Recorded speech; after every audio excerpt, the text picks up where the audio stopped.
Corinthians vence o majestoso. E fala pessoal que tá falando, é Matheus. E hoje nós vamos fazer a análise de Corinthians e São Paulo, né? Pela partida do Campeonato Brasileiro. 3 para o Corinthians, 2 para o São Paulo. Vamos começar com a análise aí, né? Primeiro vamos falar do Corinthians e depois vamos falar do São Paulo. O Corinthians, ele entra em campo com uma missão, apenas ganhar o jogo e sair da zona de rebaixamento, né? E o Corinthians, ele conseguiu aproveitar muito bem as oportunidades que teve e conseguiu sair com a vitória. O Corinthians, primeiro, ele joga hoje com o Carrídio no meio-campo, né? O André estava suspenso, então o Carrídio vai no meio-campo. O Alan também ele estava suspenso, então, por preferência do Diniz, acredito que o Carrídio tinha sido a melhor escolha. E ele entra bem no jogo, ele joga bem. Ele pôde dar alguns lampejos daquele Carrilho de 2024 que brilhou com a camisa do Corinthians. O começo do jogo do Corinthians é simplesmente um jogo que você notava que o Diniz já estava aplicando o seu estilo de jogo, que é toque de bola, saída com a bola dos pés lá do goleiro, agrupando muitos jogadores de um lado do campo, e você notava isso durante os 15, 10 minutos de jogo. Sofreu um pouco com alguns contra-ataques do São Paulo, tem um contra-ataque no primeiro tempo, aliás, uma bola com o Arthur pela ponta direita, que ele estava sozinho junto com mais 2 jogadores do São Paulo entrando na área, que era só ele rolar e o Luciano ou o Caleri finalizar para gol e fazer o gol para o São Paulo, e o Gabriel Paulista chega no carrinho e consegue cortar. Mas depois que conseguiu ajustar e entrar no jogo a zaga do Corinthians, parcialmente quase não teve mais chance o São Paulo de atacar e oferecer algum tipo de perigo para o gol do Corinthians. O Corinthians abre o placar numa bola parada. A bola parada do Corinthians tem sido fundamental nesse trabalho do Diniz. O Diniz tem conseguido aplicar muito bem as bolas paradas e essas jogadas ensaiadas com o Garro, o Gustavo Henrique e o Ranielli. O Ranielli faz seu segundo gol na temporada, né?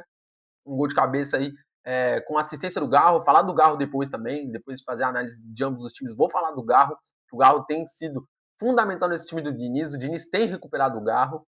E, bom, o Corinthians abre o placar, continua controlando as ações, tem oportunidades ainda de fazer 2 ou 3 com o Yuri Alberto, com o próprio Garro, com o Lingard também finalizando, mas não consegue fazer mais um gol. E numa saída de bola trabalhada aí, no estilo Diniz, o Raniel vai dar um passe por dentro, erra o passe, o Caleri rouba a bola, toca pro Luciano e o Luciano abre o placar. E aí a gente vai chegar num ponto que eu vou debater agora e depois vou falar do time de São Paulo. Vamos falar da arbitragem do Daronco, pelo amor de Deus. Esse cara tem que ser excluído do futebol brasileiro, cara. Ele é muito ruim, o físico dele é muito abaixo. Toda hora que você tem você percebe que ele tá colocando a mão no ouvido, aí você fala, caraca, ele tá checando alguma coisa. Não, ele tá apenas descansando mesmo, é porque ele é cansado. Ele não consegue aguentar um jogo inteiro, 90 minutos correndo, ele não tem preparo para isso. Ele tem muito músculo e pouco físico. E sem contar que ele também apita umas faltinhas que é ridículo isso daí. Falar do Daronco, eu não quero nem falar, vamos voltar pro jogo, vamos voltar pro jogo. E aí o Corinthians vai pro segundo tempo tomando um gol, né? Teve até análise também do Bobadilha lá, uma parada esquisita, isso daí. Eu acho que não era para expulsão, é diferente de você, né? Você pegar lá e. Né? Você tá ligado. Mas eu acho que não era para expulsão, mas sim, os cartões amarelos eu acho que foi o correto, tanto por conta da briga, tanto por conta do que aconteceu ali na discussão. Isso é algo que eu tenho a reclamar, que quando fazem gol no Corinthians na Neoquímica Arena, costumam não deixar comemorar, né? Tem esse ponto aí também, né? Os rivais, eles vêm aqui, fazem gol, e meio que eles são proibidos de comemorar gol. Eu acho que isso nada a ver, sabe? Tipo, não tem a torcida, não tem a torcida dos rivais, então tem que comemorar mesmo, tem que comemorar em qualquer lugar. Eu acho que é uma falta de respeito você ir na frente na cara do torcedor, gritar, vibrar e provocar, isso eu já acho uma falta de respeito. Mas você chutar a bandeirinha, fazer essas paradas, pra mim tanto faz, sabe? Tipo, segue o jogo, vamos jogar a bola, né? Aí o Corinthians vai pro segundo tempo, no segundo tempo continua com o mesmo time e continua jogando da mesma forma, do mesmo exemplo. Acho que o Diniz deve ter dado um chilique lá no vestiário, colocou esses caras para correr. E o Corinthians, isso não pode reclamar, né? O Corinthians jogou com raça hoje. Isso é algo a ser mostrado e provado.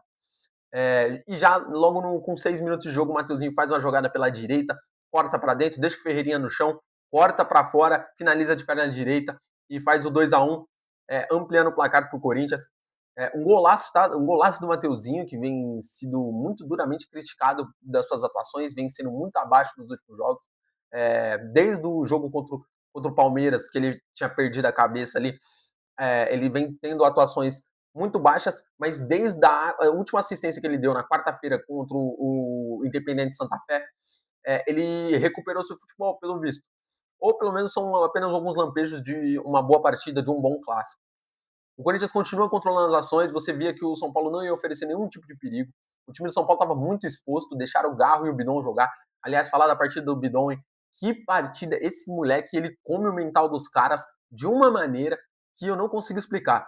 Todos os times adversários ficam estressados com o Breno Bidon e eu não sei o porquê. E o Garro, falar do Garro, o Garro é o maestro desse time, é o camisa 10 que usa 8.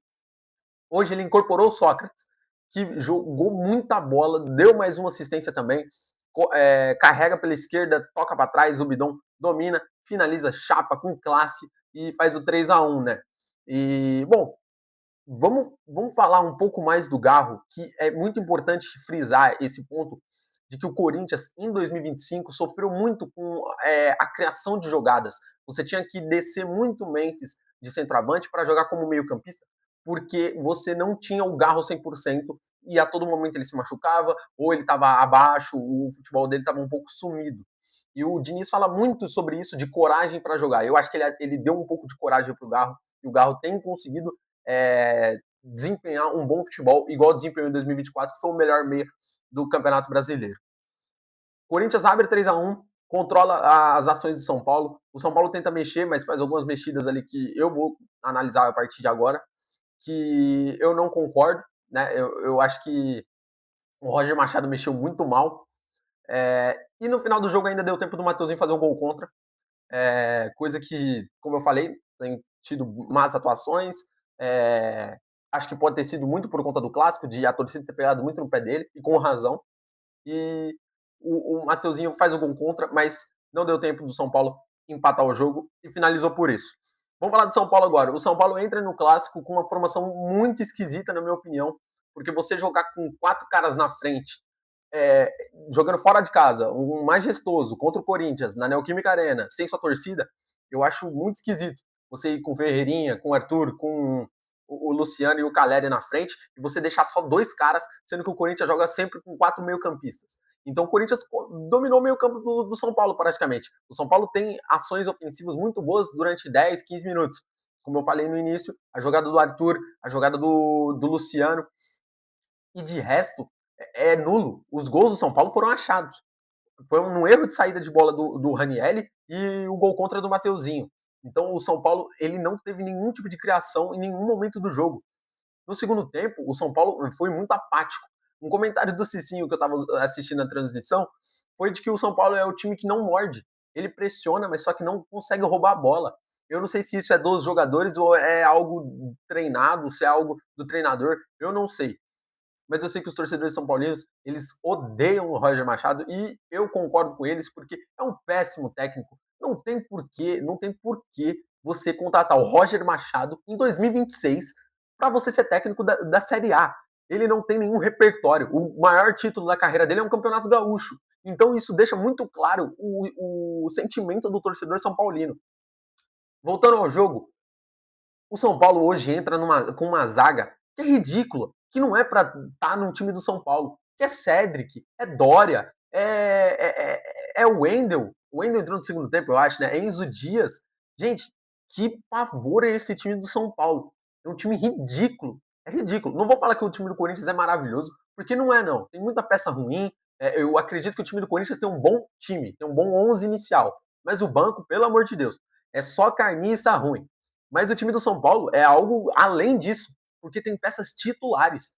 O Bobadilha nem fede nem cheira, o Danielzinho tenta salvar o meio-campo, né? Mas só que não é um cara de combate, então você vai ficar na roda ali de 4 caras do meio-campo do Corinthians, você vai sofrer, você vai perder fisicamente, não vai conseguir sair jogando e vai sofrer muito com toda a criação do Corinthians e na hora de armar você não vai ter fôlego.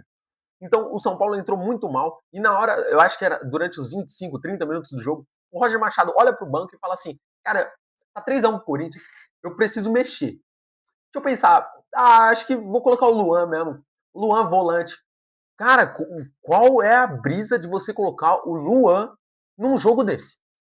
Não era mais fácil entrar com o Luan, entrar com 3 meias e fechar a casinha ali?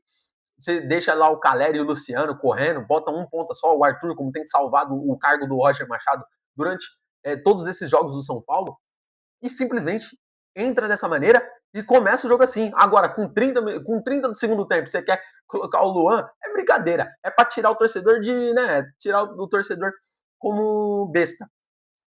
São Paulo finaliza o jogo basicamente dessa maneira, com Luan, Cauli e o Wendel na lateral esquerda. Acredito que tem gente que vai ficar muito estressada vendo esse vídeo.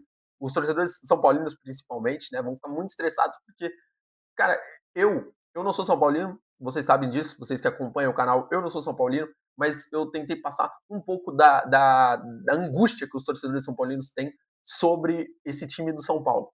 Corinthians continua em 17º colocado, né? No momento que eu tô gravando, o Grêmio tá empatando com o Flamengo. Eu não sei se o Flamengo vai fazer um gol ou se já conseguiu fazer um gol, mas se o Flamengo fizer um gol, o Corinthians sai da zona de rebaixamento e coloca o Grêmio. O Corinthians vai a 18 pontos no campeonato,